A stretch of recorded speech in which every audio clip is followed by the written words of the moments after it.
नमस्कार, मैं दीपक राणा।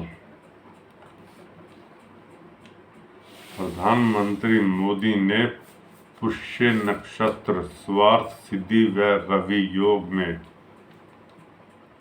अपने नामांकन का पर्चा भरा। प्रधानमंत्री नरेंद्र मोदी ने देवाधिदेव महादेव की नगरी का तीसरी बार प्रतिनिधित्व करने के लिए मंगलवार को पर्चा भरने से पहले काशी के कोतवाल के रूप में मानने बाबा काल भैरव से अनुमति ली। विधि विधान से उनका पूजन किया, विघ्न बाधाओं से मुक्ति को तेल अर्पित किया और भैरव वाष्टकम स्तोत्र के बीच आरती उतारी। पीएम के नामांकन के लिए चुनी गई तिथि वैशाख शुक्ल सप्तमी पर पुष्य नक्षत्र स्वार्थ सिद्धि योग का संयोग रहा। उन्होंने अभिजीत मुहूर्त में पर्चा भरा। सोमवार शाम काशी आ गए मोदी ने बनारस हिंदू यूनिवर्सिटी से विश्वनाथ धाम तक रोड शो व काशीपुर अधिपति की पूजा आराधना की थी। बरिका अतिथि गृह में रात्रि विश्राम के बाद सुबह नामांकन के लिए निकले तो वैशाख शुक्ल सप्तमी पर मां गंगा की उत्पत्ति दिवस के मान विधान को देखते हुए दशाश्वमेध घाट पहुंचे। 6 अर्चकों के सरस्वर मंत्रों के बीच विधिवत षोडशोपचार पूजन किया। फ्लोटिंग जेटी पर पहुंचने के साथ मां गंगा को शीश नवाया, आचमन कर जल से अभिषेक किया, चंदन कुमकुम पुष्प आदि अर्पित किए, धूप दीप से आरती की। लगभग 20 मिनट तक पूजा विधान पूरे कर जलयान पर सवार हुए और नमो घाट प्रस्थान किया। जलयान से ही श्री काशी विश्वनाथ धाम को भी प्रणाम किया। पुराणों में गंगा मोक्ष भूमि काशी व दशाश्वमेध घाट का विशेष महत्व बताया गया है। गंगा पूजन के लिए पीएम ने इसका चयन किया।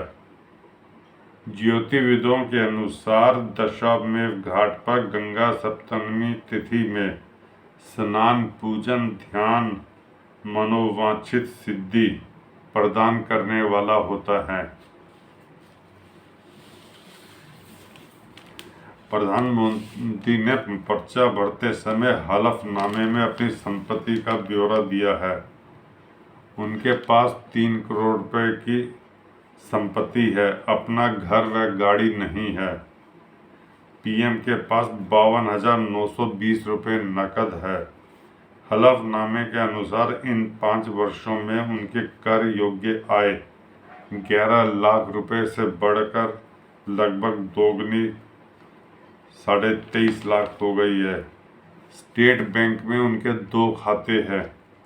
गुजरात के गांधीनगर की शाखा में 73,304 रुपया व वाराणसी शाखा में 7,000 रुपये जमा है। पीएम के पास 4 सोने की अंगूठियां भी है, जिनकी औसत कीमत 2,67,750 रुपये है। उनके पास स्टेट बैंक में 2,85,00,000 की एफडी है। 2019 में 1,27,00,000 की एफडी की थी। उस समय उनके बचत खाते में 4,143 रुपये थे। अभी 24,920 रुपये है। इसके अलावा 9,12,398 रुपये की नेशनल सेविंग सर्टिफिकेट है। बैंक ने वर्ष 2023-24 में उनके खाते में 3,33,179 रुपये आयकर व टीडीएस काटा है। मोदी ने पिछले 5 साल की आयकर विवरणी में आय का ब्यौरा भी शपथ पत्र के साथ दिया है। इसमें उनकी वार्षिक आय में 12,41,250 रुपये की वृद्धि दर्शाई गई है। 2019 के हलफनामे के अनुसार गुजरात के गांधीनगर स्थित आवासीय भवन में पीएम की पैतृक संपत्ति का 1/4 हिस्सा था। प्लॉट को 25 अक्टूबर 2002 में खरीदा गया था। उस समय उसका मूल्य लगभग 1,30,000 था और भवन निर्माण में 2,47,208 रुपये खर्च हुआ था। प्लॉट लेने व भवन बनाने में 3,77,696 रुपये खर्च हुए थे। इस बार हलफनामे में इस प्रॉपर्टी का जिक्र नहीं है।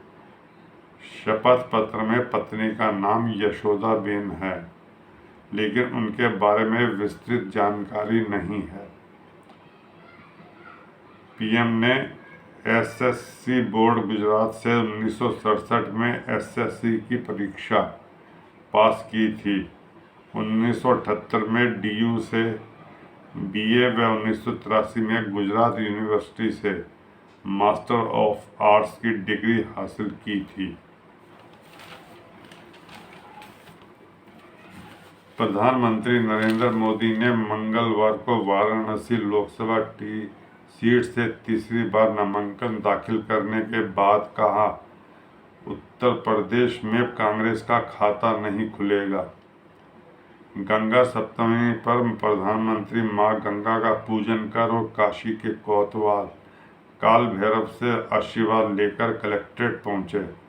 वह अभिजीत मुहूर्त में 11:58 पर अपना पहला नामांकन पत्र दाखिल किया। उन्होंने 4 सेट में पर्चा दाखिल किया।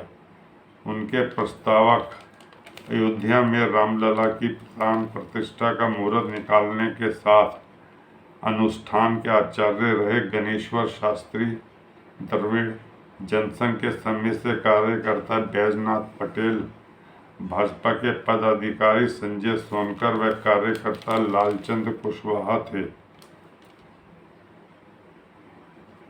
नामांकन के बाद मोदी ने टीवी चैनलों से बातचीत में कहा कि राम मंदिर चुनाव का नहीं, श्रद्धा का मुद्दा है। राम मंदिर 500 वर्ष के संघर्ष, तपस्या और बलिदान का नतीजा है और इसका श्रेय महापुरुषों को जाता है। परमात्मा ने इसके लिए मुझे निमित्त जरूर बनाया। जिन्होंने राम मंदिर के आमंत्रण को ठुकराया वे जरूर सोच रहे कि यह पाप मुझे खा जाएगा।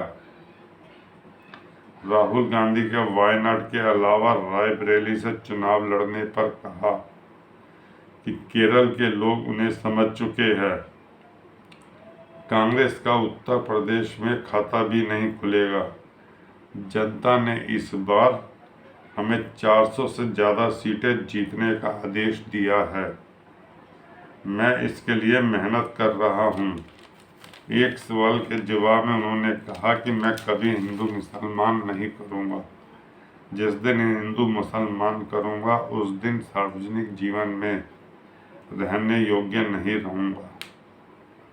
प्रधानमंत्री जब नामांकन करने पहुँचे तो जिला निर्वाचन अधिकारी एस राजलिंगम के समक्ष दोनों हाथ जोड़कर विनम्रता प्रदर्शित की। इस अवसर पर गृह मंत्री, रक्षा मंत्री राजनाथ सिंह, भाजपा के राष्ट्रीय अध्यक्ष, कई केंद्रीय मंत्री और उत्तर प्रदेश के मुख्यमंत्री योगी आदित्यनाथ, साथ में एनडीए का पूरा कुनबा मौजूद था। पीएम मोदी ने 2014 और 2019 में वाराणसी से चुनाव जीता था।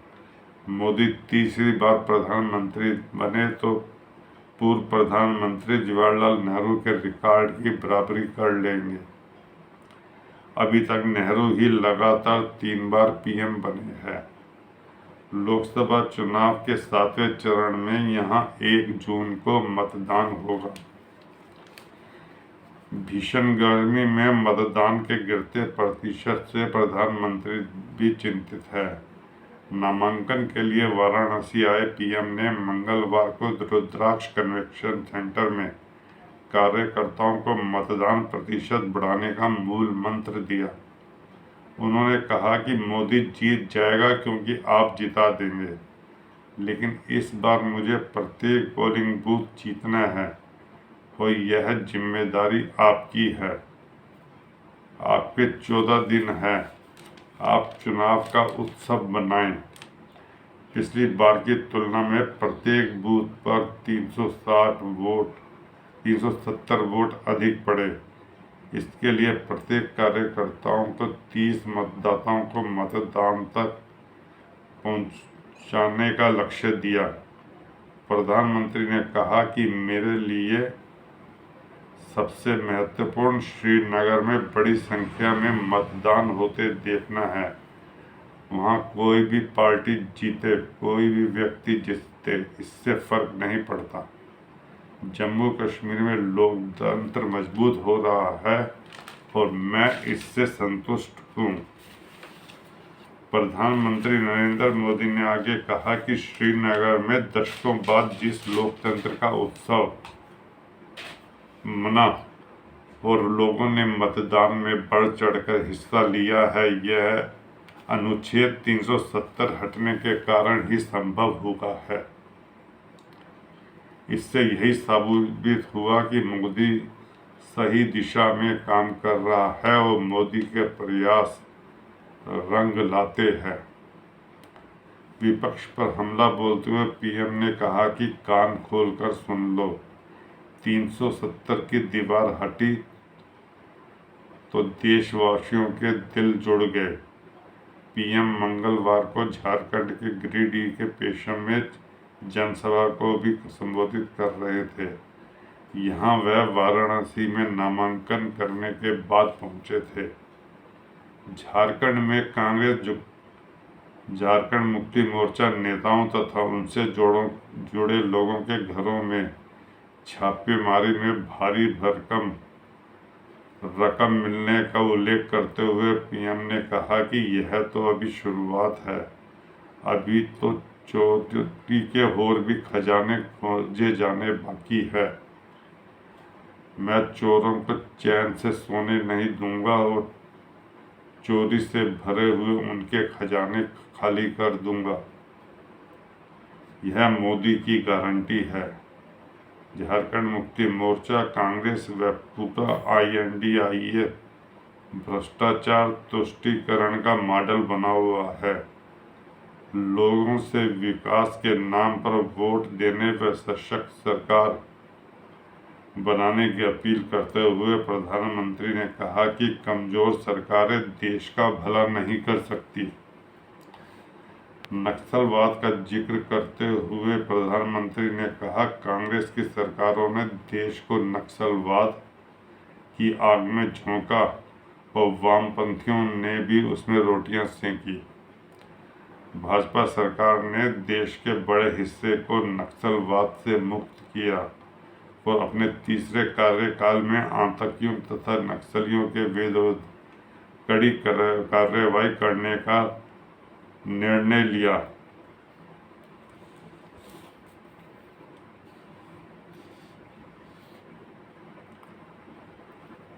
इस वीडियो को दोस्तों लाइक कीजिए, सब्सक्राइब कीजिए और अपने जानने वालों को शेयर कीजिए। धन्यवाद।